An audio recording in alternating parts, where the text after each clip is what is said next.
In the 36 hours ending Friday evening, one storm in the western Pacific gained 100 miles an hour of sustained wind speed. Meteorologists have a formal threshold for when a tropical cyclone is intensifying dangerously fast, a gain of 35 miles an hour in 24 hours. This storm blew past that number by close to 3 times over. Its name is Bavi. As of the most recent advisories, it's a Category 5 super typhoon, sitting a few hundred miles east of Guam, on a track that's expected to carry it directly through American territory, the Mariana Islands, home to roughly 200,000 U.S. citizens.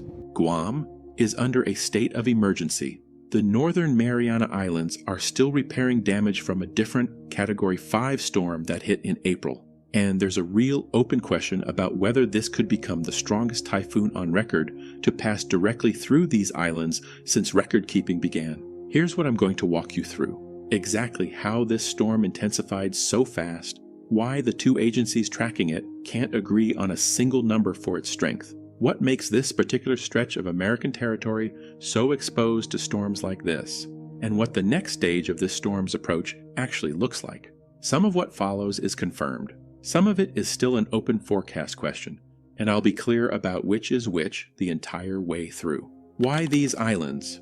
Before going further, it's worth understanding exactly what sits in this storm's path, because Guam and the Northern Marianas undersells it. Guam is the southernmost and largest island in the chain, about 30 miles long, home to just over 150,000 people, and host to Andersen Air Force Base and Naval Base Guam, two of the most strategically significant American military installations anywhere in the Pacific. North of Guam sits the Commonwealth of the Northern Mariana Islands, Rota, Tinian, Saipan, and a scatter of smaller, largely uninhabited islands further north, with a combined population of roughly 47,000. Put them together, and you get close to 200,000 U.S. citizens and nationals sitting directly in the path of a Category 5 storm. These islands aren't simply unlucky. They sit inside the western Pacific, the single most active tropical cyclone basin on Earth. In an average year, it produces somewhere around 25 tropical storms, of which roughly 16 become full typhoons, more storms and stronger ones than the Atlantic sees in a typical hurricane season. Guam and the Northern Marianas are typically affected by a tropical storm or typhoon 6 to 7 times a year. This is not the region's first storm of 2026.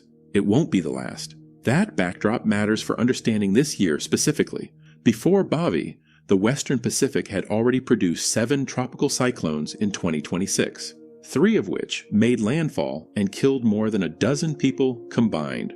One of those was Typhoon Sinlaku, back in April. We'll come back to it because it's the single most important piece of context in this entire story. Bavi is the 4th typhoon of the season, and if the current forecast holds, it's on track to become the strongest storm the planet has produced so far this year.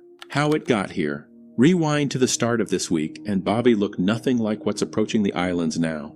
Early Thursday morning, the Joint Typhoon Warning Center logged it as a Category 1 equivalent system with sustained winds of 80 miles an hour, sitting more than 700 miles east of Guam, moving west-northwest at a brisk 14 miles an hour. Forecasters already expected it to strengthen. The environment ahead of it was, in their own words, optimal for rapid intensification. What they didn't yet know was how fast.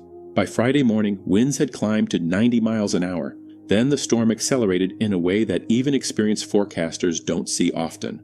In the 24 hours ending Friday afternoon, Bavi's winds jumped 75 miles an hour. In the 36 hours ending Friday evening, the total gain reached 100 miles an hour, making it the 3rd Category 5 tropical cyclone anywhere on the planet in 2026.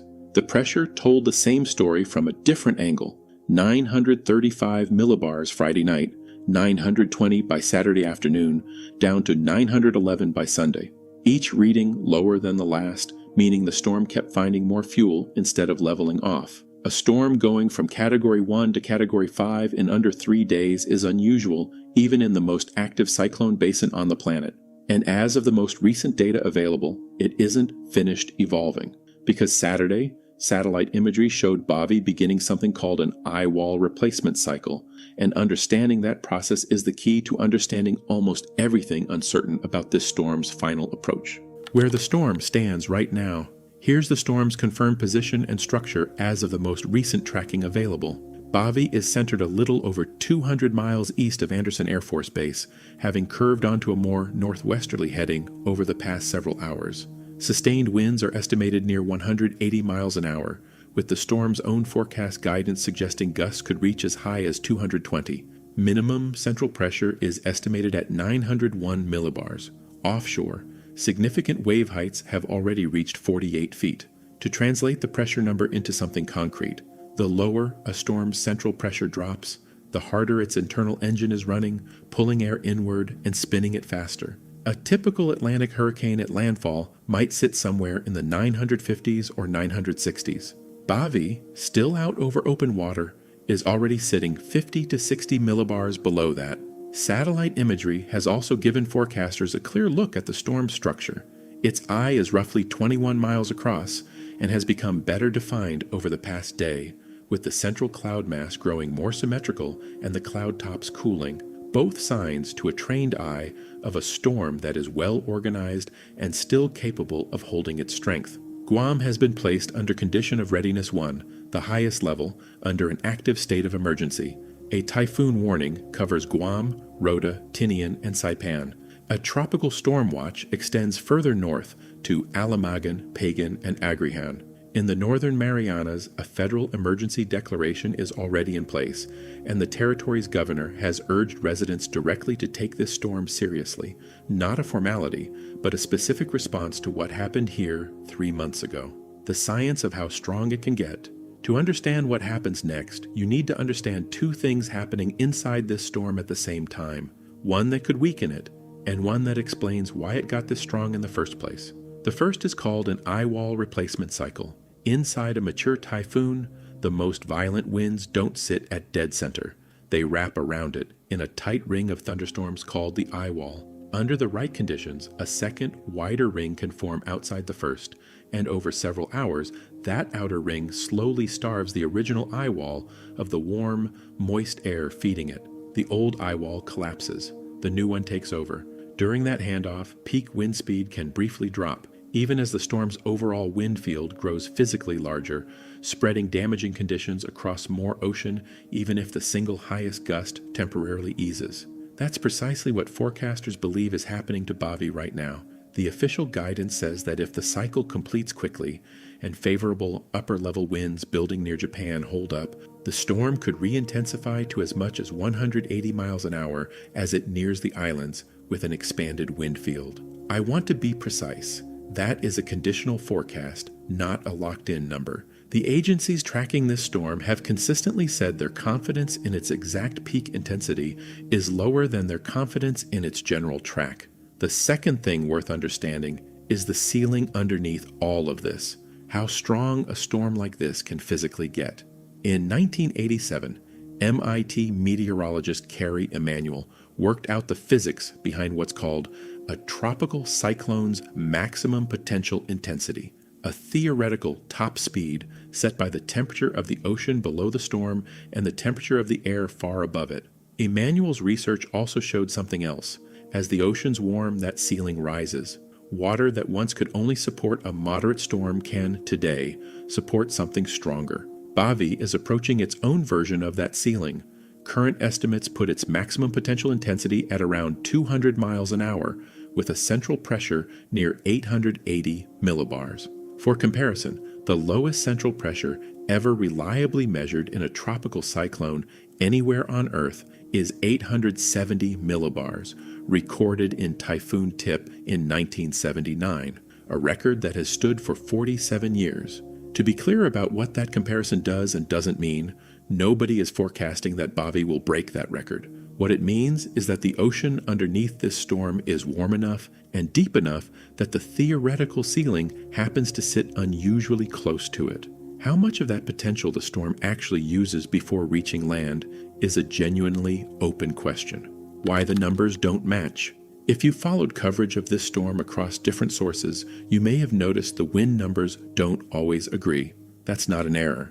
It comes down to how each agency defines sustained wind, and it's worth understanding fully because you'll see this exact discrepancy on every major typhoon from here forward. The Joint Typhoon Warning Center measures sustained wind as a 1-minute average, the convention used across U.S. hurricane and typhoon centers. The Japan Meteorological Agency, the official warning authority for the Northwest Pacific, uses a 10-minute average instead. A longer averaging window smooths out short bursts, so it produces a lower number for the same storm at the same moment. That's why, as Bavi intensified, JSQA TWC was citing wind speeds in the 160s, while JMA, around the same time, reported roughly 110 miles an hour with a central pressure in the 920s to 930s. Both numbers were correct. They're different rulers. There's a second, deeper reason the uncertainty runs this deep. In the Atlantic, when a hurricane threatens the United States, Air Force Reserve and NOAA aircraft fly directly into the storm and drop instruments through the eye, measuring wind and pressure by hand. That kind of routine reconnaissance doesn't exist in the Western Pacific. It hasn't for years. Every figure attached to Bavi comes instead from interpreting satellite imagery. The shape of the eye, the temperature of the cloud tops, the symmetry of the storm structure run through a technique developed by meteorologists in the 1970s that matches cloud patterns to an estimated wind speed. It's a genuinely skilled method, refined against thousands of storms over 50 years. It's also, by nature, an estimate rather than a direct measurement. And that gap widens at the extreme top of the scale, which is exactly where Bavi is sitting. The track question. This is where the forecast becomes genuinely difficult, because on islands this size, the exact path matters as much as the storm's raw strength. Guam is roughly 30 miles long. Rota, Tinian, and Saipan are each smaller still. A typhoon's most violent winds concentrate in a ring only 20 to 40 miles across, wrapped tightly around the calm eye. Shift that ring by even 20 miles, well within the normal margin of error for a forecast made a day or more out, and you change which specific island takes the direct hit and which one gets the comparatively lighter edge of the storm. Over the past 2 days, the official track has shifted more than once. Early guidance had Bavi passing south of Saipan. Overnight, it shifted south again toward a path between Rota and Tinian, running nearer to Rota. The most recent advisories describe a path passing very near Rota before the storm moves between Guam and Saipan, with the closest approach currently expected sometime Monday morning, Guam time. Some longer-range guidance places the point of closest approach as early as Sunday night. Forecasters have been explicit that this track could still shift, north toward Saipan or south toward Guam itself, right up until the storm arrives. The Science and Operations Officer at NWS Guam put it plainly. Bavi is moving faster and is more compact than Sinlaku was in April, which may shorten how long any single location endures the worst conditions. But whichever island ends up closest to the center will experience catastrophic Category 4 or Category 5 conditions regardless. That's why the guidance across the entire island chain is identical no matter where the final track lands. Everyone should prepare for at least tropical storm conditions, and whoever is closest to the eye should prepare for the worst the storm has to offer. The compounding disaster. Now here's why this storm, hitting this particular stretch of ocean, matters more than the wind speed alone. Less than 3 months ago, almost this exact patch of the Western Pacific produced another Category 5 storm, Typhoon Sinlaku. It peaked at 185 miles an hour southeast of Guam in mid-April.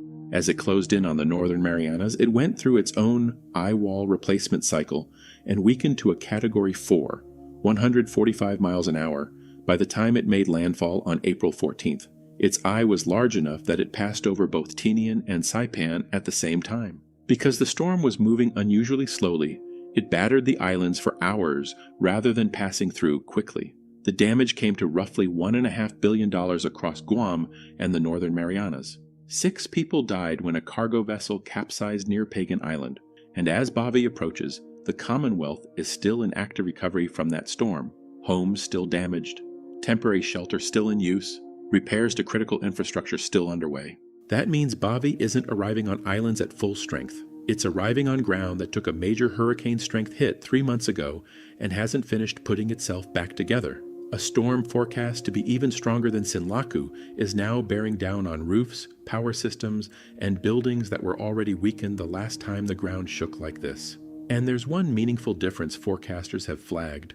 Unlike Sinlaku, which turned north after the Marianas and let its heaviest rain linger over the islands for an extended stretch, Bavi is expected to continue moving west-northwest without lingering, which may limit, though not eliminate, the duration of the worst rainfall. The broader pattern. This isn't an isolated run of bad luck. It fits a longer, harder trend that stretches back years. In October 2018, Typhoon U2 struck the same island chain, Saipan and Tinian, with sustained winds of 175 miles an hour.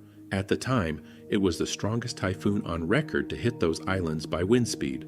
2 people were killed, more than 100 injured, and Saipan's international airport was damaged badly enough to disrupt the island's main link to the outside world for weeks. In May 2023, Typhoon Mawar struck Guam directly as a Category 4, pushing a storm surge of up to 14 feet and dropping a foot or more of rain across the island, the strongest typhoon to hit Guam since Super Typhoon Punxsuna back in December 2002. Here's the number that ties all of it together. Sinlaku, this past April, was the 10th Category 4 or 5 tropical cyclone to make landfall on U.S. territory in the past 10 years. As many major hurricane and typhoon landfalls on American soil in one decade as the country saw across the entire 57 years before it. Bavi isn't a strange exception to a quiet pattern. It's the latest entry in a pattern that has been accelerating for years, landing again and again on some of the same few thousand square miles of American territory. What's expected next? So here's what the latest official guidance actually says is coming. Tropical storm force winds are forecast to begin across the island Sunday evening. The most destructive typhoon force winds are expected to arrive early Monday morning and continue into early Monday afternoon as Bavi's center passes through. Close to that center, forecasters have warned of the possibility of catastrophic damage. Poorly built metal roof homes destroyed outright, even well-constructed homes suffering substantial damage, some becoming uninhabitable, and widespread power outages as poles come down. Rainfall estimates, based on satellite data, range from 12 to 20 inches across the islands, with the potential for flash flooding and mudslides as the ground saturates. Seas offshore are forecast to build past 45 feet near the storm center, and coastal inundation could exceed 7 feet over the widest reef systems, putting low-lying homes, businesses, and infrastructure at risk of flooding. Once Bavi clears the Marianas, current guidance shows it continuing on a west-northwest track, maintaining major typhoon strength, with the Ryukyu Islands, Taiwan, or eastern China facing a possible threat by around July 10th. That forecast at this range carries real uncertainty and will likely shift in the days ahead, a storm worth watching in its own right once it's closer. So here's where this actually stands. A storm that gained 100 miles an hour of wind speed in a day and a half. A Category 5 typhoon that 2 different tracking agencies measure with 2 different rulers and still can't fully agree on a single number for. A system sitting close enough to its own theoretical ceiling that scientists can talk about a 47-year-old world record without predicting it will fall. And a track that, even now, could still shift by dozens of miles between 4 small islands carrying 200,000 American lives. Islands that, 3 months ago, absorbed a storm nearly this strong and still haven't finished putting themselves back together. Whether Bavi ultimately passes nearest to Rota, threads between Guam and Saipan as the latest guidance suggests, or shifts its track again before arrival, that's something we genuinely don't know yet. Whether it approaches its theoretical ceiling or falls well short of it is something only the next day of satellite data will show. What we do know is that this is now the storm most likely to become the strongest typhoon on record to pass directly through the Marianas, landing on the same ground that's been hit by a Category 4 or 5 system twice in a single year. That's not a coincidence. It's a pattern, and it's the reason this storm deserves more attention than it's getting.